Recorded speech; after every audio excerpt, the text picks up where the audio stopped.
noite a todos. Inicialmente, importante a gente fazer uma exaltação do que hoje foi demonstrado em campo hoje pelos nossos atletas, uma demonstração de superação em razão de tudo aquilo do contexto que o jogo se apresentou e a forma que os jogadores se colocaram diante dessa adversidade, como bem disse aqui o Roger, com caráter de injustiça, que isso provoca assim o desempenho, provoca na verdade uma sensação de injustiça e faz com que a gente saia desse jogo com esse sentimento de superação que poderia ser muito diferente se não tivesse na nossa avaliação uma intervenção, ou melhor, várias intervenções equivocadas do árbitro da partida de hoje. Mas, superada essa questão, o que a gente nos preocupa demais com o futebol brasileiro, em especial com a arbitragem, a gente já vem falando algumas vezes que isso acaba depreciando o produto futebol brasileiro e está batido, rebatido, discutido perante a CBF. Em todos os momentos que a gente vai discutir questão de arbitragem, a gente visita, justifica, faz reclamações formais e as coisas não andam. E a gente bate exatamente na função do critério. Se não fosse só o jogo de hoje, se não fosse só a ausência de critério de hoje, para nossa surpresa, por volta das 16 horas hoje, ainda nós, nos momentos ali pré-jogo, se deslocando já, se organizando para vir para o estádio, nós recebemos uma normativa, surpreendentemente, da FIFA, que vem ratificada, encaminhada pela CBF, dando conta de alteração de regras do campeonato, dizendo que somente o capitão do time poderia se reportar ao juiz em eventual reclamação. Pois bem, naquele momento nós ainda tínhamos tempo de falar com os jogadores e explicar essa situação, mas foi rapidamente, sem conseguir avaliar todos os aspectos interpretativos que poderia ter um jogo dessa natureza. E fomos para o jogo com essa orientação. Sabe-se lá se a orientação chegou nos demais. Sabe-se lá se essa orientação foi aplicada hoje pelo árbitro. Porque na minha avaliação, eu acho que esse e-mail não chegou no árbitro. O que demonstra uma total desorganização. Vejam bem, o que se custava fazer essa alteração de normativa após ou a próxima rodada, para todos os clubes se organizar, inclusive para fazer as orientações técnicas necessárias para o nosso grupo de jogadores. Se não bastasse isso, por volta das 18 horas, nós recebemos um outro e-mail com uma normativa, e aí confesso para vocês que nós sequer tivemos a capacidade de aprofundar a leitura, porque já estávamos em deslocamento para o estádio, dando conta de, novamente, alterações das regras do campeonato 24 e 25, falando também da interpretação de bola na mão. Ora, senhores, será que o árbitro tinha capacidade de fazer essa interpretação daquilo que recebeu hoje? Na minha avaliação, por tudo que a gente viu hoje, ele não tinha conhecimento de nada que foi posto hoje pela própria CBF. Bom, se não bastasse tudo isso, nos 10 primeiros minutos tomamos 2 cartões amarelos que na minha avaliação não precisava ter tomado. Que era uma questão interpretativa e, mais uma vez, o árbitro, na minha avaliação, se equivoca. Se não bastasse isso, aos 30 minutos, o vermelho no nosso zagueiro. E aí fica prejudicada qualquer análise do ponto de vista do jogo, porque aí se descambou o jogo, se acabou com o jogo. Se a gente avaliar os números, o número de faltas foi praticamente equivalente para as duas equipes. Nós tomamos 7 cartões amarelos e 1 cartão vermelho. A equipe do Cruzeiro tomou 2 cartões amarelos. Ainda, voltando para essa normativa que nós conseguimos a toque de caixa explicar para o nosso pessoal, e se vocês enxergarem melhor o jogo com mais detalhe, vai ver que o nosso capitão em todo momento foi ele buscar a reparação de equívocos dentro do jogo e dialogando com o árbitro. Não foi aplicado para o time adversário.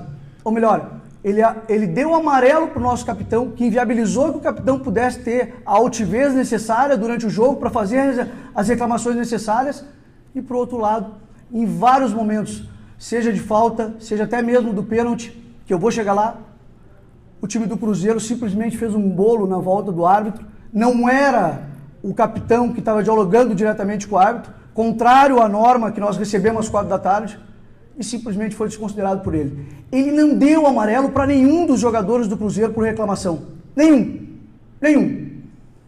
Se não bastasse tudo isso, a interpretação do pênalti, que na minha avaliação, na nossa avaliação, foi totalmente equivocada.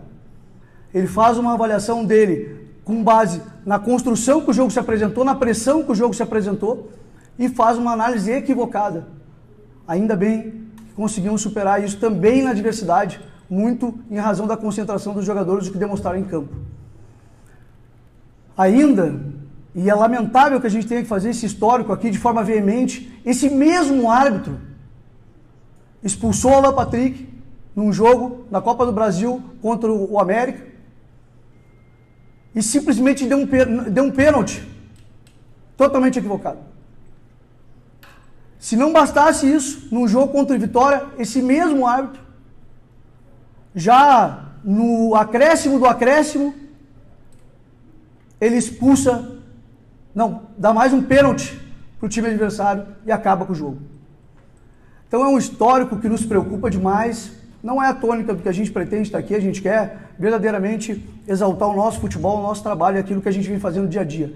Só que essas questões acabam estragando um planejamento e acabando, inclusive, com a convicção de algumas coisas que a gente tem sobre o futebol brasileiro, que precisa ser repensado imediatamente. Então era isso, fico à disposição para algumas perguntas. Continuando nesse assunto, João, o que chama a atenção ou assusta é o timing, né? É o momento. E vocês não teve nenhum pré-aviso de possibilidade de mudanças, vocês em nenhum momento ficaram sabendo de que poderia chegar uma nova normativa com relação à arbitragem.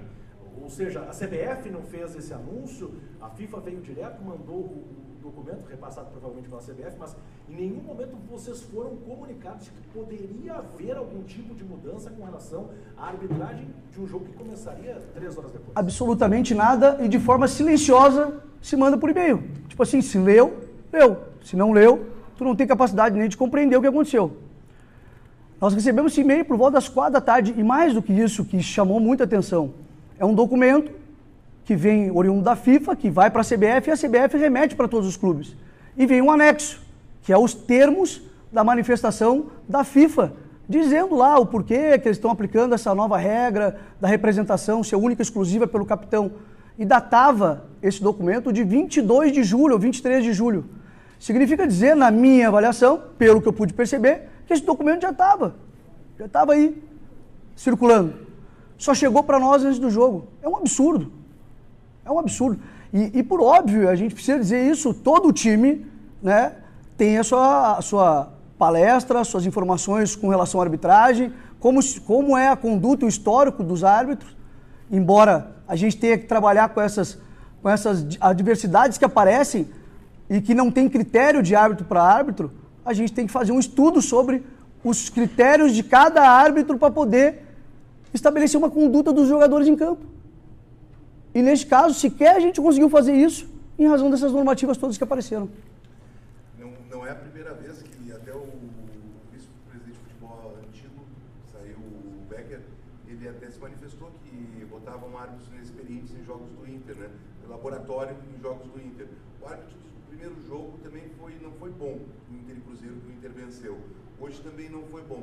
O Inter pretende representar junto à CBF e acrescentando o que deu para tirar de positivo do elenco do Inter com esse embate. Sim, nós vamos fazer uma representação, como sempre a gente faz, sempre buscando, na verdade a gente faz isso publicamente, mas a gente entende que a gente quer a melhoria, a gente quer que os processos melhorem, a gente quer que isso seja uma tônica para todos os clubes, não é só o Internacional que está prejudicado.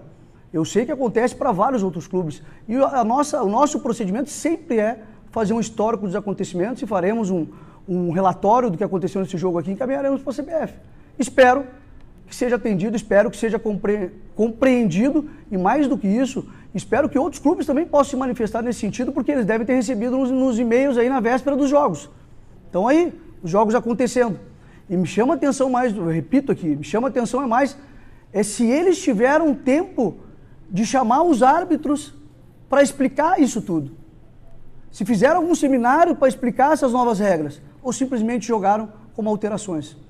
O que fica de positivo para nós, e a gente tem trabalhado no dia a dia, é o empenho, dedicação, a entrega, e isso não faltou hoje. Mesmo na adversidade, repito, que em outros momentos a gente não conseguiu dar a volta por cima, hoje demonstrou tudo isso que era necessário e o impacto que poderia gerar uma expulsão, o impacto que poderia gerar um pênalti, e mesmo assim o time teve capacidade de superação, capacidade mental de poder buscar ou segurar tudo o que aconteceu até o final do jogo. Pessoal, boa noite. Não é de hoje que a gente escuta essas reclamações contra a arbitragem. O Inter já perdeu campeonatos, né, com erros de arbitragem graves. E, bom, alguns árbitros até não apitam mais jogos do Inter, ou raramente apitam. Você citou, né, nominalmente, alguns jogos, né, que o Bruno Arleu de Araújo acabou prejudicando o Inter. E, de fato, né, um deles acabou combinando uma eliminação de Copa do Brasil e o prejuízo que isso causa. Haverá um pedido formal para que ele não apite mais jogos do Inter, porque a gente sabe que o Inter vai à CBF, reclama e acaba nada mudando. Haverá uma mudança de postura nessa reclamação também perante a CBF? Lucas, a ideia é fazer um relatório de tudo que está acontecendo. Provavelmente tem mais coisas aqui que eu não devo estar lembrando para poder falar deste árbitro, dos erros que aconteceram.